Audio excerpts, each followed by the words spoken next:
Divided and embroiled in a civil war, Libya is hit by devastating floods. Thousands are dead and thousands more missing. How will the country deal with this disaster? And how are political rivalries affecting rescue operations? This is Inside Story.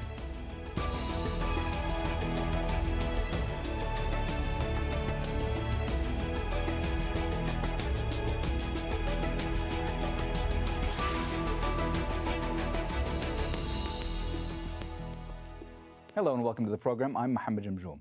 A state of emergency in Eastern Libya. Widespread floods have killed thousands of people and left thousands more unaccounted for. Entire neighborhoods are underwater and trapped families desperately need help. But Libya's political divisions appear to be getting in the way. The country's two rival governments have their own resources and their own approach to this disaster. Without a united response, rescue operations have been inevitably delayed. So how will Libya manage this devastation? And can this crisis be a catalyst for political unity, or will it fuel rivalry? We'll explore these issues with our guests in a moment, but first, this report by Katia Lopez-Odayan. Overwhelming floods have swept through parts of eastern Libya, swamping roads, destroying buildings, and taking thousands of lives. Patients and medical staff were forced to evacuate several hospitals, with floodwaters trapping many people. The situation is horrible. It's extremely sad. There are people suffering from the floods, and we haven't been able to reach them. The hardest hit city is Derna, home to about 100,000 people. There's devastation as far as the eye can see. Two of the city's main dams collapsed, submerging much of the city and drowning residents. 3 bridges collapsed completely, causing water to spread into neighborhoods. Entire areas were moved to the sea, along with their residents. Blocked roads and collapsed infrastructure have delayed rescue efforts. An official who visited the area says lifeless bodies can be seen everywhere. Libya's political divisions are complicating rescue efforts. The country has two rival governments split between East and West. They are each supported by different armed groups and foreign governments. Both sides are calling for aid and assistance. All official bodies, especially Libya's central bank, should provide urgent financial support so those carrying out their work can go ahead with the reconstruction. The number of reported victims, both dead and missing, vary depending on which government faction is asked. Libya has to be rebuilt from scratch because we had 42 years of a dictatorship regime, never cares about this infrastructure. And now also after the revolution, the split, and also fighting for power make things worse. In a country already struggling with political instability and poverty, this disaster adds another layer of anguish. And despite their differences, both governments agree the death toll in eastern Libya will likely rise significantly. Katia Lopez-Odayan for Inside Story. All right, let's go ahead and bring in our guests. In Tripoli is Salah ElBakkoush, political analyst and former senior advisor to both the negotiating team in the High Council of States and the Libyan government in the National Accord. In Tunis is Anas Gomati, founder and director of Sadeq Institute, the first public policy think tank in Libya. And also in Tripoli is Michele Servade, UNICEF representative for Libya. A warm welcome to you all, and thanks so much for joining us today on Inside Story. Michele, let me start with you today. What have you and your colleagues learned about the scale of the devastation thus far? And do we have any clearer picture when it comes to the magnitude of this disaster? Yeah, so when we started getting reports in the morning yesterday, it didn't look like this scale. We had 20 to 50 deaths and a few displaced, but then the reports started coming from the remote areas and from Derna specifically, and there where the figures became really high. Now we are talking about between 2,000 and 5,000 deaths. Today the latest is 5,000. We talk about 20 to 30,000 displaced in Derna alone. Derna is the town that has been mostly affected. We are talking about, several hundreds displaced also in Benghazi and other areas. So the magnitude, the scale of this disaster is much, much higher than what was in the early hours of yesterday. And Derna specifically has been hit. Apparently, 2 dams have collapsed. So that's where the efforts are now. In Benghazi, the situation seems a bit calmer, but the area affected is very, very large. And Michele, if I could ask you specifically about what you and your colleagues have been able to do thus far, whether it's in Derna or other cities or other areas inside Libya, has aid actually been able to reach any of those hardest hit areas as of yet? So we are working with our partner, the Libyan Red Crescent, to do major assessments. That's this phase now. We send supplies from Tripoli, so they are now reaching Benghazi, and then they will be dispatched today. We sent some medical supplies for 10,000 people, hygiene kits for over 1,000 people, and some clothing kits. But this is a drop in the ocean compared to, the needs on the ground. So there will be also a UN interagency mission. Of course, the teams of the Red Crescent and some local partners are on the ground, so we count on them also for the initial assessment. But there will be a UN interagency assessment in the coming days. The situation is critical because of the numbers we talked about. I mean, the number of displaced are really high. The number of missing people are high. And so we expect also high levels of family separations, high level of shelter needs, water system to be rehabilitated. So the scale is really tremendous.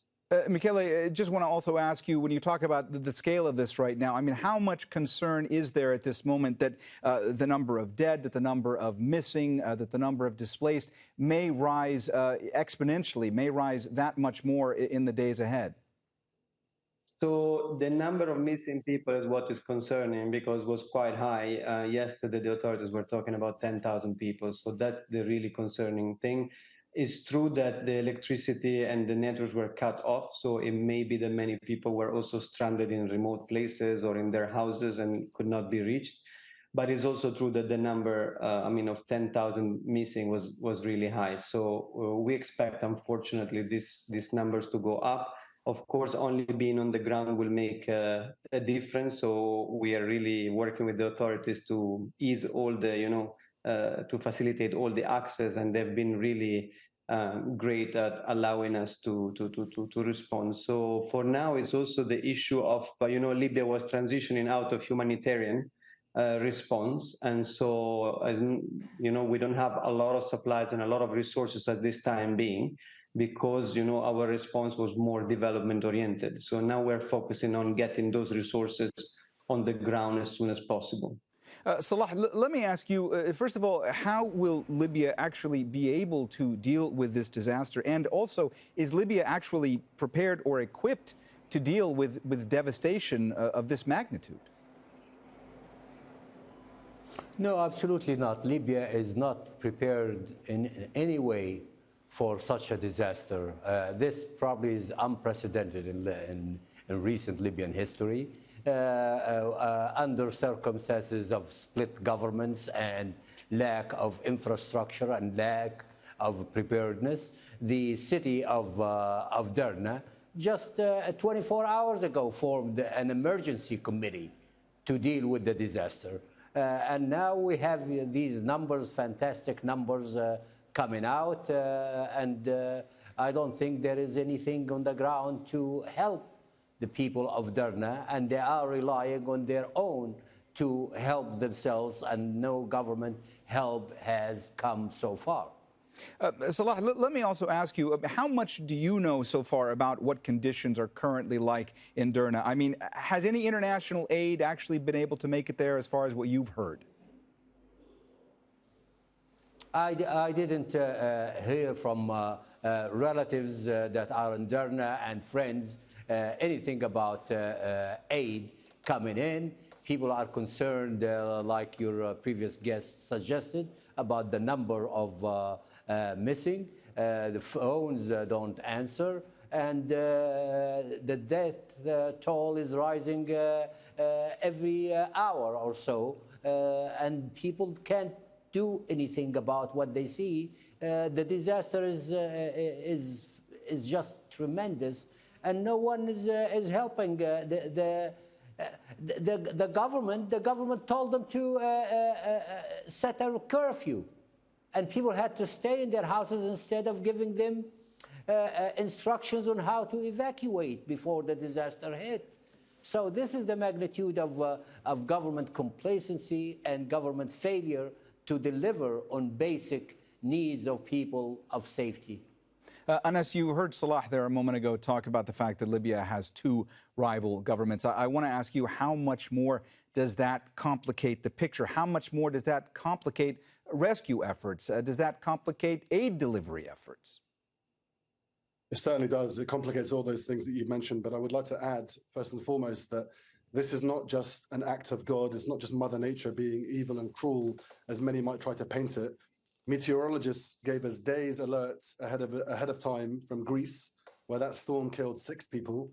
So we had days and hours ahead of this to be able to prepare, because there are responsibilities that go across those two rival governments, but it's the local councils, it's the local authorities that are responsible for that.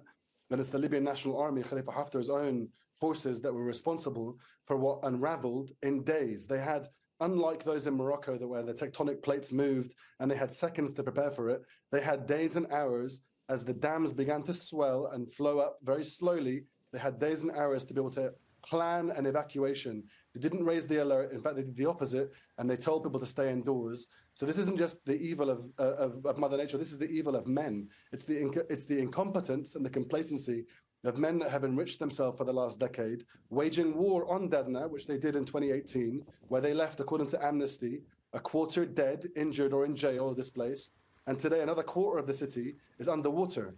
And so the stench of those dead bodies that is reeking around there is not Mother Nature's fault, it's man's fault. It's these two rival factions. It goes into them as well, because they can't coordinate.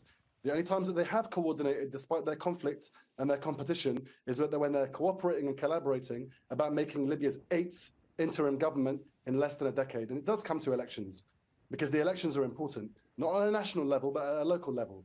Elections were planned there, local elections, over several weeks ago, and they were blocked by the Libyan National Army because they didn't want anybody but military rule.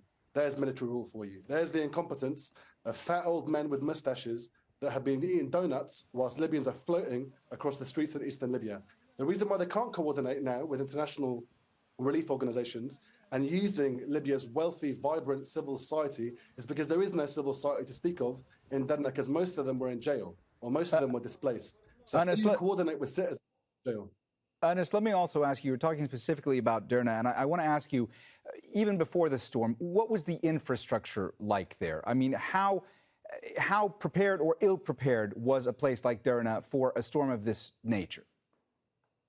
Number one, that dam that we're speaking about was built in 1977 by Yugoslav engineers. Yugoslavia is not a country anymore. It hasn't been maintained under the former Gaddafi regime. It certainly hasn't been maintained under the Libyan National Army, who, according to Global Initiative, have been scrapping Libya's public infrastructure, the infrastructure that is supposed to make sure that that water goes under the city, not over the city. They've been scrapping it into scrap metal that they have exported to the tune of $1 billion every year since 2018. That is the relationship to the individuals that are not only governing that city, but have actually plundered that city and made sure that when the event did take place, it not only took the city with it, it took the lives of a quarter potentially of that city, because a quarter of it is underwater today. And it also comes into the UN's own coordination as well. The UN humanitarian coordinator, Georgette Gagnon, last week came under storm on Twitter for having blocked human rights activists from the east of Libya and the west of Libya. So they're also to blame. It also comes to the west. They've been giving courtship and giving red carpet treatment to these individuals for a decade. UN leadership today, like Batili, has been shaking hands with individuals like Khalifa Haftar and like those that are responsible for this, the Difa' al-Madani, the fire engines and the fire supply that have been benefiting from hundreds of millions of funding from the Tripoli government. Where's their hundreds of millions today in Eastern Libya? Why are they shaking hands with war criminals and blood-soaked criminals like Khalifa Haftar and trying to repackage them and recycle them for elections that will never happen? After a decade of this, those local elections could have saved lives. Let's not forget that minor point. This isn't a luxury, it's a necessity, because today Libyans could have chosen the leadership that would have taken accurate, responsible, and responsive actions, and instead, they've been left alone to float in the streets of Derna. Salah, from your point of view, is there any chance that this particular crisis could be a catalyst for any type of political unity going forward, or is it only going to fuel this rivalry, this division even further? I hope something good comes out of this disaster. I mean, we see private cars and trucks carrying all sorts of materials to help the affected, and it's a popular movement that's creating this. Hopefully, this will solidify the feeling among Libyans that they are brothers and sisters, and in times of trouble they will come together. However, I doubt that the competing political and military powers in Libya will learn any lessons from this, except that they have to hang on to power for as long as they can. And we see the display of this when Haftar calls a meeting and chairs a meeting of the government officials that are supposed to be responsible for providing aid. And the prime minister is sitting there like a student in a principal's office listening to a fake general giving orders and instructions and parting his wisdom as to how to deal with disasters and how to prevent disasters. That's the way they dealt with this problem. That's the way they dealt with it before it happened, and now they are continuing that. So I don't see any positive thing politically coming out of this, but maybe it will help Libyans understand that they need to move against the political class that has presided over the country for the last 11 years. Michele, if I could just ask you, it's been pretty widely reported in the past that humanitarian aid groups in Libya have really been chronically underfunded for a long time. And I just want to ask you, from your perspective, how does that hamper a response that is needed at a time like this? I mean, what kind of impact does that have on a response at such a time of crisis? No, as I was just saying, we were shifting out of pure humanitarian, just keeping, some preparedness and some response to, lower level conflicts, right? So a lot of emergency funding is no longer there. The cluster system was, phasing out. So on that front, it's true that we don't have the same resources that, Yemen would have or Sudan at this point in time. At the same time, it's also true that we need to get out of the politics now and think about responding, because there are a lot of people in need of help in the affected areas. So we have access, we need to get there, we need to, yes, the civil society is not, there are not plenty of non-governmental organizations on the ground, but it's also true that there are means, and the government has also quite resources compared to other governments to respond. So we are here as UN to, help, and as UNICEF we are thinking of, the immediate life-saving needs of children. I'm talking about, shelter, safe drinking water, medical supplies, family tracing. All of that needs to happen in the days to come, and quite fast. So yes, we appeal for the donors to provide resources, because the scale is beyond the current capacity that we have, the current supplies even that we have. We will do a flash appeal most likely as United Nations, but of course we also count on internal resources to support us. Michele, let me also ask you about the fact that, aid groups are saying that tens of thousands of people may be displaced at this point. You were talking about the magnitude of the potential displacement crisis going forward just a little bit earlier. There's a fear that they wouldn't have any prospect of being able to return home. I mean, what are the major concerns right now when it comes to those that have been displaced, reaching them, getting them the kind of aid, medical help, food that they might need? So in terms of immediate life-saving, as I said, it's about what resources are moved now and what supplies can be moved in as fast as possible. So as UN, we are quite used to do that. In terms of reconstruction, that's another story. That would mean, more longer-term resources for sure. There was a reconstruction fund also for Derna and Benghazi, so we count on that to be, fully operational and then applied, because as I mentioned, there will be not only schools to be rebuilt, but also water systems, also health facilities. We know that several hospitals and clinics are totally destroyed. So the reconstruction that comes later requires resources that are beyond the current scale, requires even development banks. So I know that there have been discussions also including those financial institutions that can look at this. Libya internal displacement, in the last years they reduced quite a lot of internally displaced people. The number went down, and so it was almost half of what it was a couple of years ago. But at the same time, this is another big challenge in terms of reconstruction. You're right, especially from a shelter and housing point of view, but also for all essential services. So yes, we need financial institutions to come in for those longer term resources. Anas, let me ask you from your perspective, is there any group, is there any body either from within Libya or from outside that would be able to effectively handle overseeing an aid effort right now? No. It's a short answer.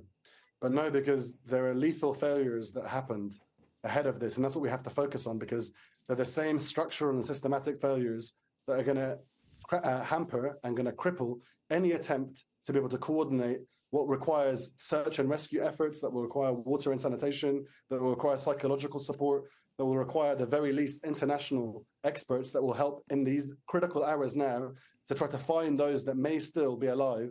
But as the hours go down, the chances of them surviving are going to be very, very little. Those that are going to be displaced from this also need shelter. And so it needs something of epic proportions, because what just happened was at biblical proportions. A quarter of the city is underwater. I mean, it's something that we don't see in normal cities, because normal cities are built to withstand these kind of things when they have infrastructure. There is no infrastructure to speak of. And it's the collapse of all of the other cities around it. It's the water that came from southern cities that was piling on for days. Those cities are still affected. The aid convoys that are moving across the country, no one deserves a pat on the back. They're going to be there hampered by the rain for hours and hampered by the roads for hours. There is one road that leaves in, Dahr al-Hamar. It's the only road that leaves in. And imagine, the only road that leaves in was the only road built by smugglers, because the smugglers are the ones that have their roads built and civilians don't. It's these kind of systematic, lethal failures that we have to start focusing on now, because they're the same that will cripple it. The international community can't shirk its responsibility. It spends money on trying to keep Libyans and migrants in Libya, using search and rescue efforts to push them back onto the shore, or funding detention centers in Libya, but it is not, and it is absolutely not available now. Where are the European Union efforts? Where's the Western efforts? The next time that we see a European Union official going to shake one of those hands, remember, they're shaking hands with blood on them. So they have blood on their hands as well. So there's a reason. This is not about making it political. It's about shirking the responsibility from those incompetent officials, those that have blood in their hands, and those that are allowing these watery graves that we see now in Derna to perpetuate. There are still thousands more that are going to suffer if they don't start acting now. It's the urgency of the matter that needs to be fixed. If they still try and work within these kind of broken structures, it's not going to work. International efforts should be coordinated by internationals, and they shouldn't coordinate with those local authorities because they're incompetent. They need to try to work with individuals that are there. We have the numbers. There are people sharing them across social media. There are groups now like Derna Zoom, for example, on Facebook, that is coordinating the lists of those dead, and they're writing them on school books. That tells you about the level of coordination of these rival factions. And instead, the rival factions themselves are putting out press statements or putting out videos of themselves clearing up roads with rocks and putting it to military parade music. That tells you about the priorities of these kind of rival factions. Don't ignore them. We need international responses to try and work on them. Greece, which has already been able to deal with this and has a great relationship with the government in Eastern Libya, where is the Greek support? Where is the European Union support? Why is the money only there when they're trying to help people trying to die on the Asian Sea or trying to die in the Mediterranean Sea? Why is it not there when Libyans need them the most? Salah, I want to talk more about the rivalries going on inside of Libya. The country has two governments. They each have their own resources. They each would have their own approach, one would assume, to how to respond to this disaster. Is there any clear sense at this stage as to who exactly might lead the response? Who would be in charge of trying to deliver aid? Well, look, I mean, Libya is unique. Its conflict is unique in a very particular way. is that the central bank of Libya in Tripoli is bankrolling both governments. The two warring factions are being bankrolled by the central bank of Libya in Tripoli.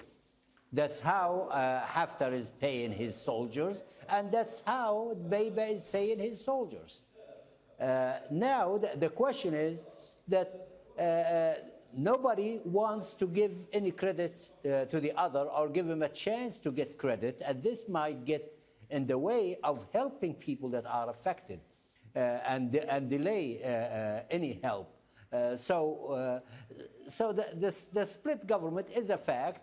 The Beiba government, the internationally recognized government, was denied entry into the east of Libya few weeks after it got a vote of confidence by 132 votes and 2 abstentions. Haftar refused to let the government enter the east. And now, I guess maybe under pressure, he may allow convoys of help from civilians, from non-profit organizations and so on, to enter the east and go to Derna. But the problem now is, like Anna suggested, is the search and rescue operation, which Libya has no expertise in, never exercised it, but on a small scale. This is a huge problem now, Salah, and of immediate worry. So we don't know who's going to help with that. Salah, I'm sorry to interrupt you. We just have a minute left. I see that Anas is raising his hand and wants to get a point in. Anas, please be brief. Be mindful of the fact we just have 1 minute left. Please go ahead. If we want to try and get money out of the central bank today in Libya, which has billions and billions of dollars that have been accumulated from Libya's massive oil wealth, then the first thing that we need is a parliamentary law to be able to give us some kind of emergency fund. The parliaments themselves have been agreeing to disagree and failing to make any kind of laws that will reply and respond to this kind of disaster, or have been blocking elections for the last 10 years. They need to be able to pass a law so that we can have an emergency budget to deal with this. The money that they take out of that budget should be given to international agencies like the IRC, like the UNICEF, and they should be trying to bankroll this. Sorry, Libyan should be bankrolling, but should not be leading the efforts. Internationals to be leading the efforts. Libyans have shown themselves to be incompetent enough in bringing this disaster to light. All right, Anas, I'm going to have to stop you there. We have run out of time, so we're going to have to leave the conversation there today. Thanks so much to all of our guests, Salah ElBakkoush, Anas Gomati, and Michele Servade. And thank you, too, for watching. You can see the program again anytime by visiting our website, aljazeera.com. And for further discussion, go to our Facebook page. That's facebook.com/AJ Inside Story. You can also join the conversation on X. Our handle is @AJ Inside Story. From me, Mohammed Jamjoom, and the whole team here, bye for now.